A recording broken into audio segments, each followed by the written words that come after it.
My musical background, honestly, it's both. When I was a kid, my mom used to play piano all the time, and when she wasn't on there, I'd try to sneak on there and mess around a little bit, or I'd steal her little Yamaha keyboard anytime I could get my hands on it, just messing around, and I loved it. And that interest kind of carried as I grew up, and I joined the band program in middle school, and I kind of followed that all throughout high school, and it was great. Without that, well, I took that schooling and that, musical training that I learned from all the experiences that came with that. And I just ran with it after that.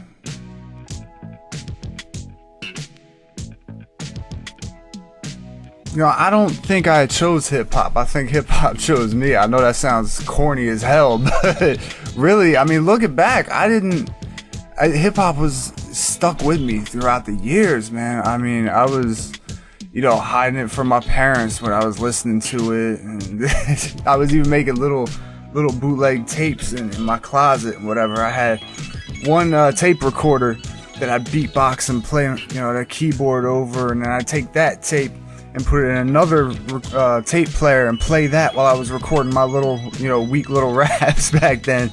And I just made my own tapes. And over the years, I've dabbled in other genres and stuff. I've made some different music here and there, but the whole time I was always doing hip hop, whether it was with friends or just freestyling or just making beats for fun. But yeah, it's always been with me.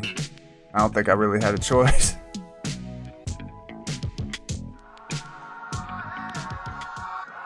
Yeah, I pull influences from everywhere. I think the most important influence, though, is life. I think as an artist, life is the best influence you could have on your craft. But as far as other musical influences go, Trent Reznor. I know that's not a name that a lot of people expect to hear from a hip-hop artist, but Trent Reznor, big influence in his creativity. As far as production goes, Dre, Timbaland, of course, Swiss Beats, the newer Swiss though. I'll be honest, I wasn't really feeling like Rough Riders Anthem era Swiss. As far as spitting, Method Man and Redman, heavy influence on me, especially early on. Biggie, of course. Joe Budden's been an influence. Tech Nine's been an influence. Then I take, influences from other people that are more poetic, like say a Simon and Garfunkel. You know what I mean? So I try to pull influences from everywhere I can. I think it makes you more diverse instead of just listening to straight hip hop or one thing here. You try to open up to everything. I think as an artist, it's best to have that kind of broad influence.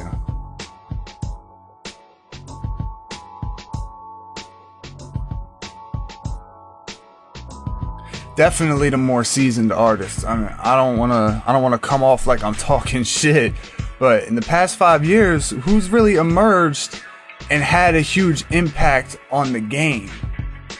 To be, you know what I'm saying? Because you have some new cats, yeah, but nobody's had a major impact. You got guys that are still emerging, still coming up that may have an impact, but all the ones that were expected to kind of fizzled out. You know what I mean? So who we've been talking about the past 5 years. You got Wayne, who kind of re-emerged himself, but he's been there for a long time. Then you're talking about Jay, you're talking about M, you're talking about Kanye, Busta Rhymes. You're talking about these guys that have been in the game for a while now. So definitely the more seasoned artists, definitely. As of today, I think God is answering our prayers and putting real shit back to the spotlight, the mainstream spotlight in hip hop. You can't deny that the past decade or so has been kind of weak in the game. Yeah, guys have gotten money, and I'm not gonna hate on anybody's hustle or anything, and none of that. But music, the standard, the quality of music has come down a bit, and I think that the true essence of hip-hop, the lyricism's coming back, the harder beats, that shit's coming back, and I think it's beautiful. You got things in the game happening like Tech Nine finally getting recognition after grinding how many years now, and his lyrics have been ridiculous, you know. And you got Shady signing Slaughterhouse. That right there is powerful. To me, I think that's powerful, because you're gonna have one of the biggest names in hip-hop supporting this group that is nothing but raw lyricism, you know. And I think it's really important for the game to come back around to that. So I can say today that I think we're in the transition period, emerging out of the bullshit and coming back to some real shit.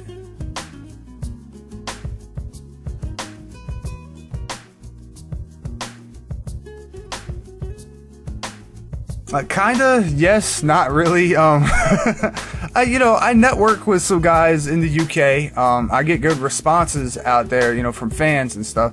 TrueHipHop.fm, shout outs to them, based out in Germany. They've been spinning, you know, some of my tracks, you know, for a while now, and it's shown in Germany. I'm getting some, you know, I see those, you know, those sales at iTunes Europe coming through Germany.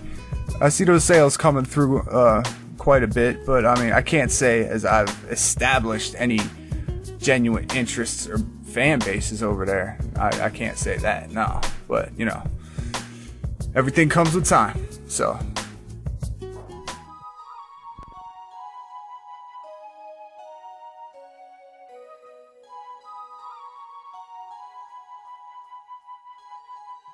You know, it happens, you know, and I had to know coming into this that was going to happen. And every time I go somewhere new, it's like I'm starting over with it again. You know, you'll get people like, oh, here comes the white boy. And then once I'm on stage and once I start spitting into that mic, those same people that were going, oh, it's just a white boy, they don't have their hands in their air. They're now going, oh, and, you know, they're the ones reacting the best. And they're the ones that pull me aside going, yo, you killed it up there.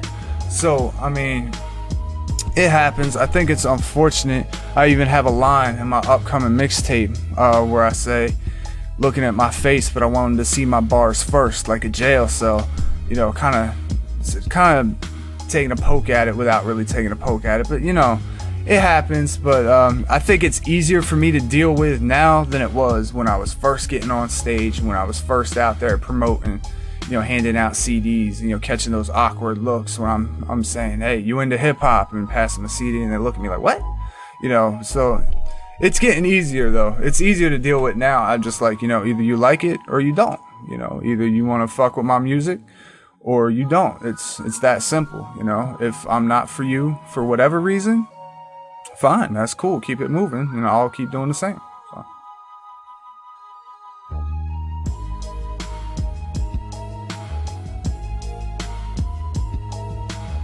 You know, on my last mixtape, on my self-therapy mixtape, I did a song called In My Heart, which was probably the most personal song I've ever written. It's basically letters to the kids that have been in my life, that I've had a hand in raising or am currently raising, and so, you know, my one child that didn't make it, and that got the most response out of any track I think I've ever done. But my deep ones always do seem to get, you're right about that. Artists does seem to be defined by that, and they do get the bigger reactions out of all the music I make. They're the deep ones. Point Break, that got the best reaction off of that project. Hardline got good reaction. Sleeping got good reaction.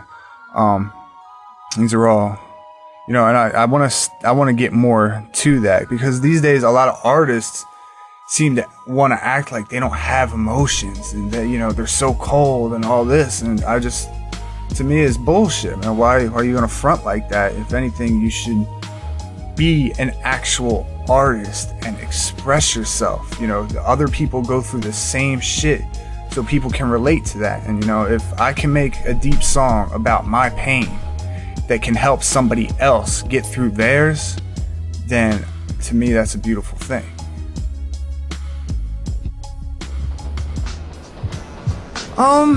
I'd probably say, you know, I haven't won any awards or anything yet, but, you know, that'll be coming in the next few years. For real, I think when Rockwilder, Grammy Award winning producer Rockwilder, shout out to Rock, he, you know, shouted me out and everything, and he'd see on his Ustream, I'd be, putting suggestions for a song that he's working on and stuff. He's like, okay, I see you.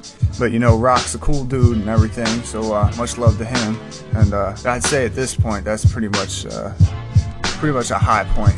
Aside from ripping shows and, seeing the people get into it. I mean, that's a big reward for me, too. That's huge for me, is seeing the people get into what I'm putting out, what I'm making.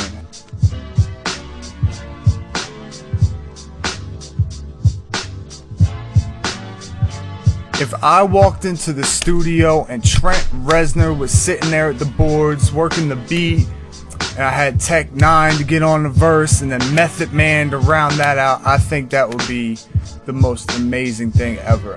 You could shoot me the next day. You know what I'm saying? I don't think it could get better than that. Trent, Tech, and Meth. That would be pretty much, that'd be it for me. Facebook.com/Omikron Music. Go there, like me, fan the page, check out the tracks that are on there. OmikronMusic.com coming soon. My new street album 1159 coming soon. I just want to say thanks to everybody for supporting me, everybody that's ever been there. Thank you. I want to thank y'all for having me on here. Appreciate it.